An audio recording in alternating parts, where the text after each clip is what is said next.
হ্যাঁ বাবা, ও সবসময় শুধু আমাকে ভয় দেখায়। তুই শুধু ওকে ফোনটা দে। হ্যাঁ হ্যাঁ দিচ্ছি, এ নাও ফোনটা ধরো। বাবাকে আমি সব বলে দিয়েছি, এবার তুমি ঠেলা বুঝবে।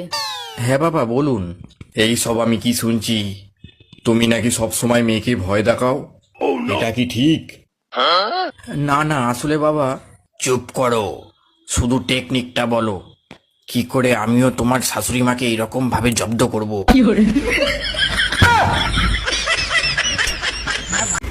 বলছি এইটা কি ঝুনঝুনি পোদ্দারের বাড়ি? না না, ঝুনঝুনি পদ্মার 3 বছর আগে এই বাড়িটা আমাকে বিক্রি করে দিয়ে তো চলে গেছে। সে তো এখন এখানে থাকেনি। কিন্তু ভাই তুমি কে?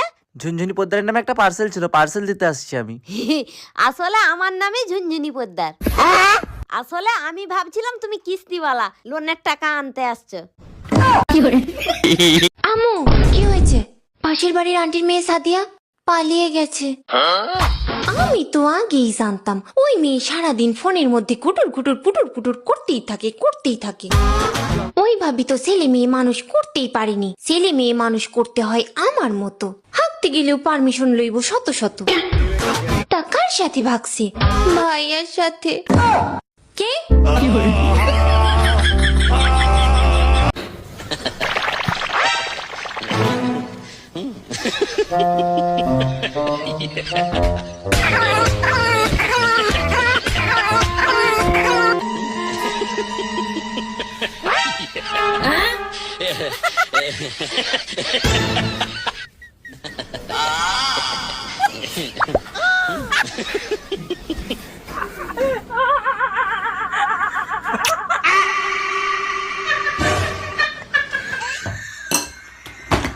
ও ভাবি, এবার পয়লা বৈশাখে ভাই তো আসলো না, বলেন তো আপনার সাথে পয়লা বৈশাখ আমি করি? করেন, সমস্যা নাই, কিন্তু আপনার ভাই পয়লা বৈশাখে যা যা করে আপনারও কিন্তু তাই করতে হবে। বলেন কি ভাবি, আমি তো অপেক্ষায় ছিলাম ভাই যা করে সেটা করার জন্য।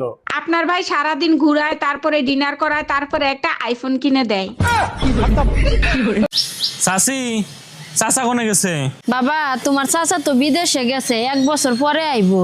ভাবি আপনি কোনো টেনশন করেন না, যদি কিছুর দরকার পড়ে আমাকে একবার কইবেন, আমি কৈতরের নাগাল উড়ে আসমু।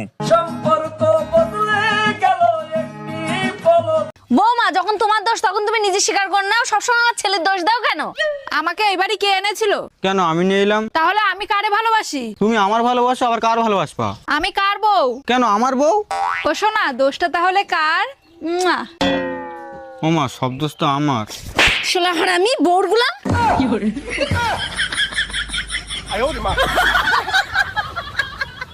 এই টুম্পা ভাবি তোমারে খুঁজতেছে কেন? লাউডে দিয়ে কথা বলো তো শুনি। জি ভাবি বলেন। ভাই, আপনার পার্সোনাল ফোন নাম্বারটা আমাকে একটু দিবেন? আপনি জানেন এলাকাটা শূন্য ছিল, তারপরে 17টা বাড়ি হয়েছে, তার ভিতরে 11টা 5তলা বিল্ডিং হয়েছে, তার ভিতরে 44টা ফ্যামিলি আসছে, 99টা ছেলে মেয়ে আছে, 56টা ভাবি আছে, কারো সাহস হয় না আমার নাম্বার চাওয়ার। আপনি চাইলেন কেন? আর কখনো নাম্বার চাবেন না, বুঝতে পারছেন? জি ভাই, বুঝতে পারছি। ঠিক কাজ করছো।